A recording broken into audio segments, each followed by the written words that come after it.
Thank you for coming. I wish to speak with you both in a place where privacy was assured.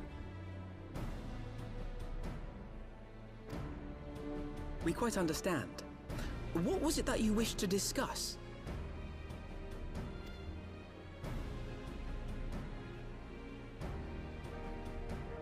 With my father's passing, the seat of the Archbishop lies vacant.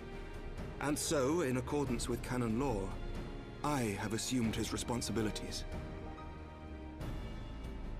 I should stress that this is a temporary measure.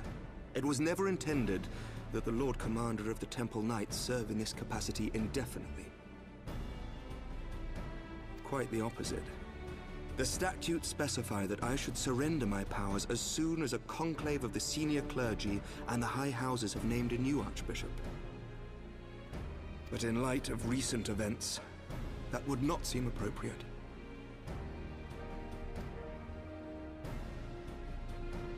I confess I did not expect you to divulge quite so much quite so soon. The details of the Archbishop's plans, perhaps, but the true origin of the war and all it entails? I too had concerns. But when the Warrior of Light is witnessed returning to the capital upon the back of a dragon, one's options are rather limited.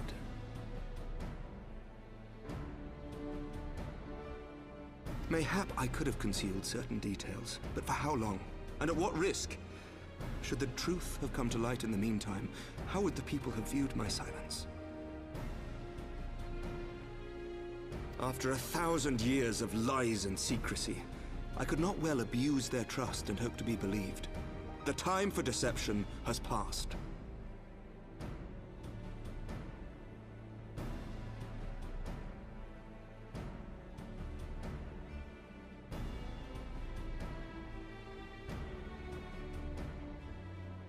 I only wish the people agreed. That some would deny the truth I had anticipated, but not this many.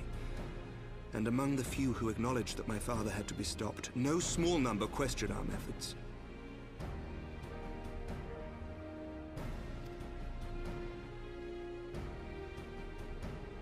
If they suspect a coup, it will not be long before some turn to violence.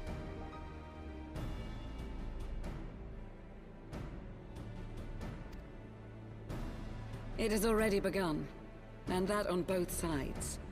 Men and women of the cloth are being harassed in the streets. Some have even been assaulted in the Broom.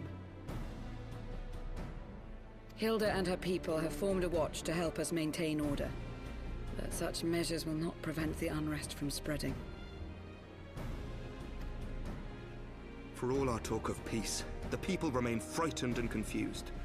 For their sake, we must bring the Dragonsong War to a definitive end.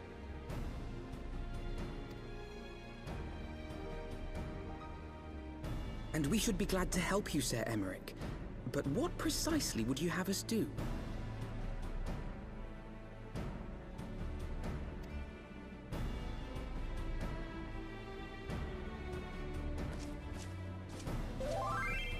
We wish to treat with the dragons of Annex Shrine. To that end, I would trouble you for an escort and an introduction.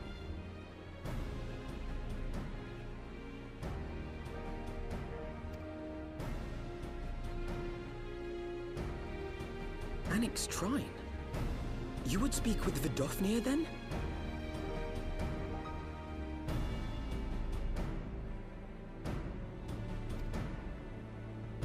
We must needs open a dialogue between our peoples. Acting as my representative, Lucia will extend an invitation to their leader, that she might visit us here in Ishgard.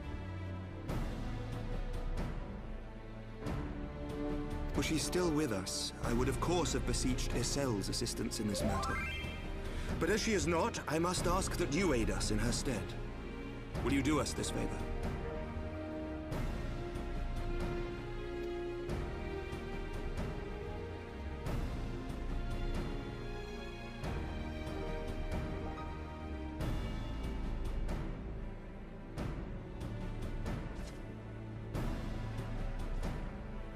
Thank you, my friends.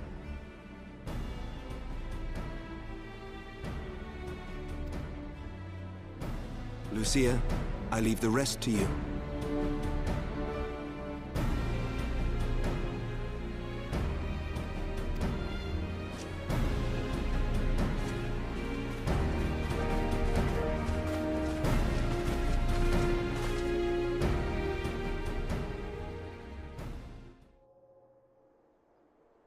In the wake of the Archbishop's fall, the nation of Ishgard trembled, the faith of her people shaken to its very core.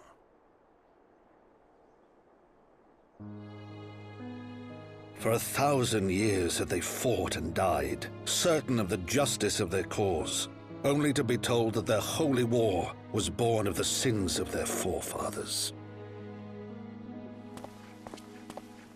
What then for those brave men and women, thus stripped of their righteousness but to despair, to deny the truth and decry its speakers?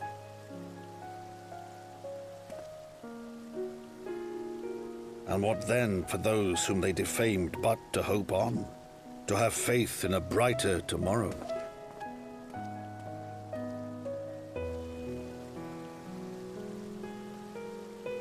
A tomorrow in which man and dragon might live together in harmony, then as distant as the very stars in the heavens.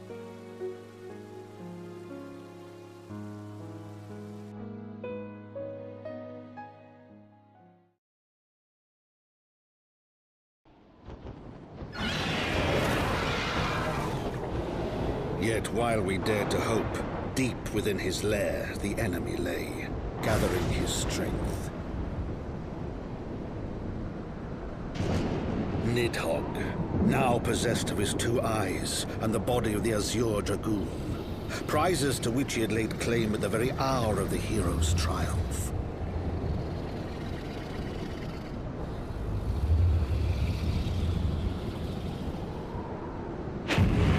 As desperately as we sought the solace of peace, the great worm craved the misery of war. Nor was he alone in his misbegotten desire.